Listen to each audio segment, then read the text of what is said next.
Beco dos Miseráveis. Então, esse incidente aconteceu quando eu tava ali na quarta ou na quinta série, mais ou menos. E para dar um contexto breve, a escola que naquela época eu estudava, que era o primário ali, ela era uma escola de bairro e para chegar nela tinha que passar por uma floresta. Na verdade, existia um outro caminho também que não passava pela floresta, mas era um caminho mais longo e pouco usado. Geralmente, o caminho ali da floresta era utilizado por crianças que estavam em grupo, por questões de não andar sozinho na floresta e tudo mais. E vale dizer que a estrada era uma estrada ali de barro e que a floresta era muito sinistra. No dia que tudo aconteceu, a minha manhã tinha sido uma bagunça, porque eu tinha acordado atrasado. O meu amigo, ele já tinha ido para a escola, que geralmente eu ia para a escola com ele, e bem, muitas das vezes a gente usava aquele caminho da floresta juntos, mas naquele dia eu não tinha com quem eu ir e eu também não poderia utilizar o caminho mais longo porque ele demorava em média uns 10 a 15 minutos para que eu pudesse chegar na escola. Mas se eu atravessasse a floresta, eu logo chegaria ali na escola rapidinho. Então a decisão mais provável era que eu iria pegar a floresta naquele momento. Nesse dia eu fui para a escola sozinho, como eu já tinha dito, meu amigo já estava lá. E eu não estava preocupado, até porque eu já tinha pego aquele caminho ali da floresta sozinho, eu já tinha ido para a escola sozinho e nada tinha acontecido. Então não era algo preocupante para mim naquele momento. Mas é aí que fica estranho. Por quê? Nesse dia, obviamente, atrasada e todas as coisas que estavam acontecendo, iria me fazer pegar aquela rota. E tá tudo bem até aí. Eu ia pegar ela, mas eu decidi não pegar. Era por volta das 10h30 da manhã, quando tudo isso estava acontecendo.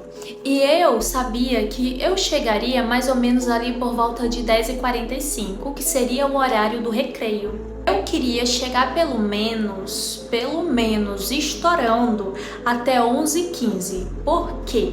Porque seria 50 minutos ali do intervalo, do horário do intervalo, e eu ainda pretendia jogar um pouco de futebol nesse momento, nesse dia no caso. Então a minha meta era simplesmente correr e chegar o mais rápido na escola. Aí que o negócio começa a ficar bizarro. Por quê?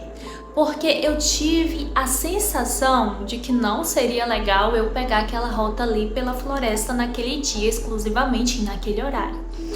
E bem, eu não arrisquei. Segui ali com minha intuição e fui pelo caminho mais longo. E depois disso eu ando mais ou menos uns 20 segundos. E então eu ouço um grito de uma menina. E esse grito é horrível, ensurdecedor. A sensação foi extrema a ponto de eu ficar paralisado ali por uns 5 segundos, processando o que eu tinha ouvido. Mas então eu começo a correr, porque eu começo a sentir uma sensação tão bizarra que eu corro em direção às portas da escola. Enquanto eu corro, eu vou parar ali no pátio da escola. E durante essa corrida foi mais ou menos meio minuto a 1 minuto. E quando eu chego no pátio, eu me questiono se eu deveria ou não contar a alguém o que eu ouvi, né? Porque afinal de contas eu ouvi uma menina gritando. Mas aí eu começo a pensar ali e, bem, na minha cabeça poderia ser alguém fazendo alguma brincadeira chata, algum adulto, sei lá, sabe? Só pra brincar, porque todo mundo sabia que as crianças tinham medo daquela floresta. Não medo, porque afinal de contas ainda assim era usado. Mas aquela floresta trazia uma sensação assim meio arrepiante. E durante tudo isso que eu tô pensando, eu acabo encontrando o Jack. E aí ele me fala que eu perdi toda a manhã, o que eu perdi também. E a gente acaba ali conversando um pouco, eu não comento com ele. O intervalo acaba, todo mundo já tinha almoçado e agora todos estavam voltando para as salas. Ele cita o seguinte: agora na minha escola primária os alunos podem voltar para almoçar em casa. Essa menina, que eu vou chamar ela de Mabel, sim, foi o nome que a pessoa que escreveu o relato escolheu. A Mabel, ela sempre volta para casa ali no horário do almoço para almoçar, mas quando já tá terminando, ela volta para a escola normalmente. E ela fazia isso sempre. Só que nesse dia a professora foi fazer chamada depois do almoço. E quando chamou por Mabel, aonde ela estava, porque ali ela não estava. A gente chega na sala, senta e a professora ela começa a fazer a chamada. Mas quando ela chama por Maybelline, ela não responde, porque ela não tá ali. Mas a pergunta é: aonde tá a Maybelline? Não é normal que a Maybelline falte na escola, até porque isso nunca chegou a acontecer. Então naquele momento a gente pensou que talvez, sei lá, alguma coisa tivesse acontecido, mas que não fosse tão grave, ou que ela simplesmente estivesse atrasada. Só que naquele mesmo dia a Maybelline não chega em casa. Ela nunca chegou na sua casa, assim como ela nunca retornou para a escola depois do almoço. E no dia seguinte, todo mundo fica sabendo disso e as outras crianças acabam ficando em choque com essa notícia. A mãe dela disse que ela foi para casa, ela almoçou e voltou para a escola. Só que ela nunca retornou da escola.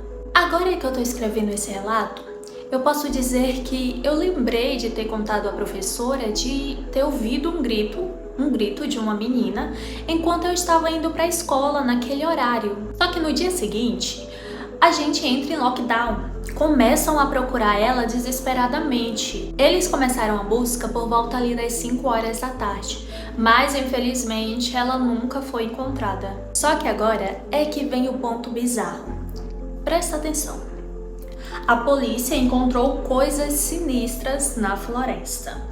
Tipo uma corda e aqueles lençóis que você pode usar para tampar a boca de alguém. Gente, tudo isso dá a entender, na minha percepção, não sei se vocês vão concordar comigo, que parece ser coisa de um ser humano e não algo sobrenatural ou algo do tipo. Vocês concordam?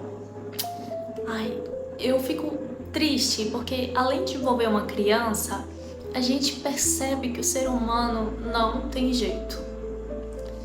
Ai, me incomoda esse tipo de relação. Ai, que ódio da pessoa que fez isso. Continuando. Por volta das 2 da tarde, antes da escola acabar, a Maybelline foi encontrada. E ela foi encontrada ali mais ou menos umas 2h40 da tarde.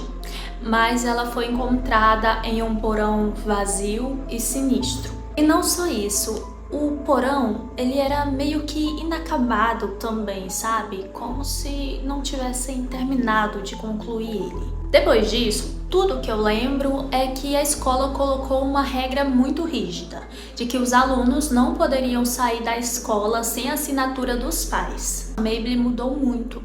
E então os pais dela decidiram que iriam se mudar. E é isso. Essa é a minha história, que não necessariamente é a minha história, mas poderia ter sido a minha se eu tivesse pego aquele caminho pelaquela floresta. Eu sei que deve ter sido muito assustador para Maybelline aquela situação e tudo o que ocorreu com ela. Até hoje o grito dela ainda tá na minha cabeça, mesmo que isso tenha acontecido quando eu ainda era bem pequeno e, enfim. E para finalizar, ele conclui: eu tenho muitas histórias bizarras que aconteceram naquele bairro e desculpa se ficou um pouco confuso. É que, bem, eu tô escrevendo às pressas. Eu não sei vocês, mas eu fiquei muito curiosa para saber o que aconteceu realmente com ela. Mas provavelmente, por ele ser criança na época, isso não chegou aos ouvidos dele realmente o que aconteceu, algo do tipo. Porque, gente, eu não sei vocês, mas pra mim tá tão claro quanto água, se é que me entende. Infelizmente. Eu espero que não, eu espero que eu esteja errada. Torço muito pra isso, porque eu nunca estou errada. Não me relevem isso. Esse foi o relato de hoje. Eu espero muito que você tenha gostado. Eu gostei de estar aqui. E se você for novo no canal, por favor, se inscreva e não esquece do like. E se você já foi inscrito também, não esquece do like. E eu queria falar só que eu acho que essas pessoas que fazem maldade com criança não deveriam nem existir, gente. Simplesmente isso. Porque deveria ser algo impensável até mesmo para demônios e monstros, se é que me entendem. Porque tocar numa criança é, sei lá, pra mim é como tocar num anjo, sabe? Ainda mais pra fazer algo tão impensável.